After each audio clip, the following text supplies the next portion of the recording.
আসসালামু আলাইকুম। আজ আমি আপনাদের দেখাবো একটা ডিম এবং টমেটো দিয়ে কিভাবে ডিমের ঝুরি ভাজি তৈরি করা যায় সেটি দেখাবো। এই ঝুরি ভাজি রুটি, পরাটা, ভাতে সব কিছুতেই খাওয়া যাবে। আমি চুলায় একটা কড়াই বসিয়ে দিলাম, চুলার জালটা অন করে দিলাম। গরম হলে আমি পরিমাণ মতো তেল দিয়ে দিলাম।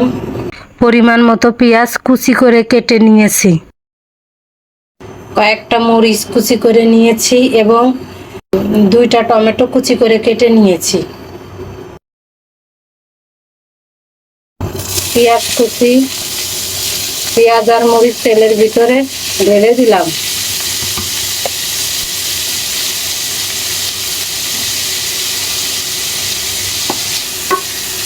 আমি এখন এগুলো একটু হালকা করে ভেজে নেব।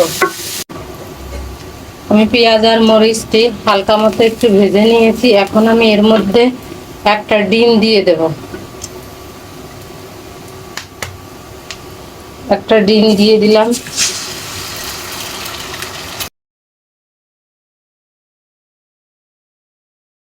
এগুলো ডিম দিয়ে আমি ভালোভাবে পেঁয়াজ মরিচের সাথে মিশিয়ে দিলাম। এখন আমি টমেটোগুলো এর ভিতরে ঢেলে দিব। আমি এখন হাফ চা চামচ লবণ দিয়ে দিলাম। এখন আমি সব কিছু ভালোভাবে একটু তেলের উপর নেড়ে নিব। আমি টমেটোটা বিচি ফেলে দিয়ে ছোট ছোট করে কেটে নিয়েছি।